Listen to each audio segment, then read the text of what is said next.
ये एक मामला माशी सूरत हाल तो सारी सामने ही है, लेकिन दूसरा मामला जो है कि हम ये देख रहे हैं कि गुज़श्ता 16 माह में पाकिस्तान पीपल्स पार्टी और पाकिस्तान मुस्लिम लीग नून इत्तेहादी हुकूमत में शामिल थे, दोनों सबसे बड़ी जमातें थी।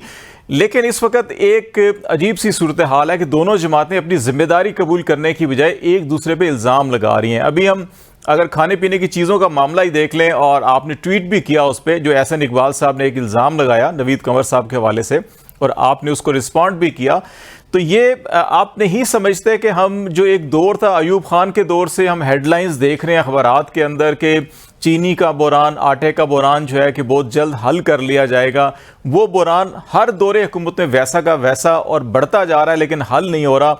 और सियासी क़यादतें ना जिम्मेदारी कबूल करने के लिए तैयार है, ना ही इसको हल करने के लिए कोई ठोस इकदाम लिए जा रहे हैं। मैं जिम्मेदार हूँ। वजह क्या है? मतलब क्या चीनी की प्रोडक्शन कम थी? मतलब वजह क्या है, इस पर तो बात की है। जी जी, जिम्मेदार तो मैंने पहले ही कह दिया, लेकिन ये कि वजह क्या है? वजह यह है कि जो भी चीनी के स्टॉक हैं वो अफगानिस्तान जा रहे हैं, और कोई 14 लाख टन चीनी स्मगल हो चुकी। तो अब जब तक कि आप उसको नहीं रोकेंगे, मतलब इस्लामाबाद अफगानिस्तान के अंदर सप्लाई पोजीशन बहुत बेहतर है, वो तो वर्ल्ड बैंक भी कह रहा है, और वो इस वजह से बेहतर है कि जो चीनी हमारे यहाँ बनी है उसे स्मगलर लेके जा रहे हैं अफगानिस्तान, और जो अभी तक नहीं गई है 14 लाख टन तो गई है आज दोपहर के एस्टिमेट ये। और अंग्रेजी के एक बड़े मौकर रोजनामे में बाकायदा एडवर्टीजमेंट छपा है अंजुमन तहफ़्फ़ुज़ काश्तकारान की तरफ से कि 10 लाख टन से ज़्यादा स्मगल कर चुके हैं, अब तो खुदा के लिए स्मगलिंग रोकें। क्वार्टर पेज का कलर जो है वो है।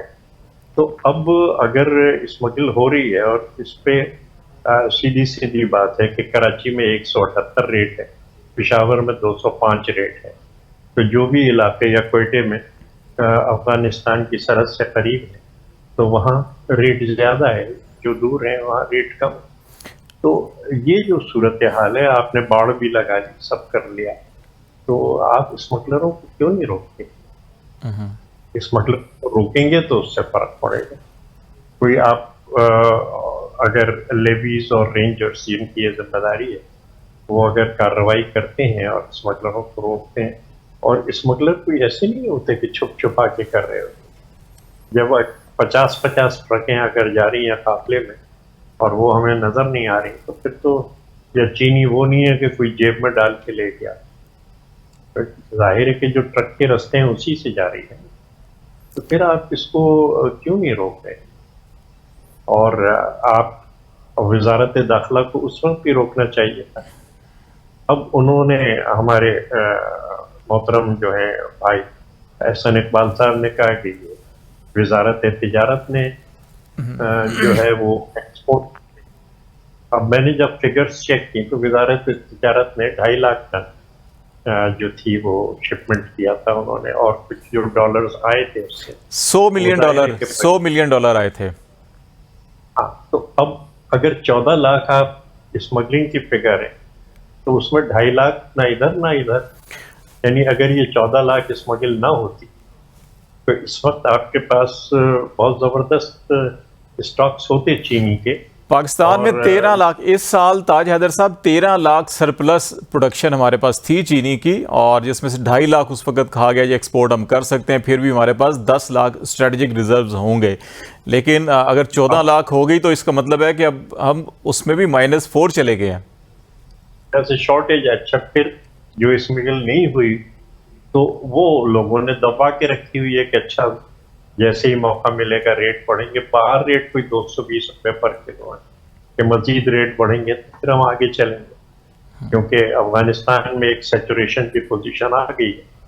लेकिन यही अगर आपके पास स्टॉक होते, और इस साल भी अल्लाह ने करम किया है कि फसल गन्ने की अच्छी हो रही है, नवंबर के अंदर आप क्रशिंग शुरू करेंगे, दिसंबर में आपकी मिलें पूरी कैपेसिटी पे चल रही होंगी, और आपके पास फिर कोई तकरीबन 1 मिलियन टन होगी एक्सपोर्ट करने की, और आपको डॉलर्स मिल सकते हैं जिनकी कि आपको बहुत जरूरत है। तो ये तमाम इस तरीके से देखिए ना, बड़ी बात यह है कि कौन जिम्मेदार है, आपने कह दिया, मैंने कहा मैं जिम्मेदार हूं।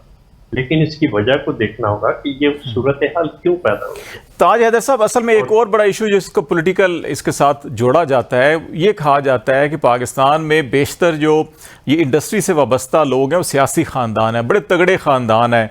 और फिर अभी रिसेंटली इस्तेकाम पाकिस्तान जमात बनी, उसके अंदर भी बड़े बाज़ नाम ऐसे हैं जो पाकिस्तान की शुगर इंडस्ट्री के अंदर बड़ा अहम रोल है उनका।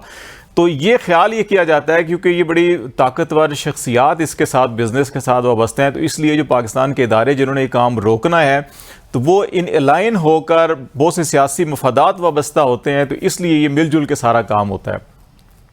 नहीं, ये तो आप बड़े आसानी से कोई ना कोई किसी को इल्जाम दे देते हैं। जो एक्शन लेना है वो बताइए। एक्शन ये है कि स्मगलिंग रोकी जाए।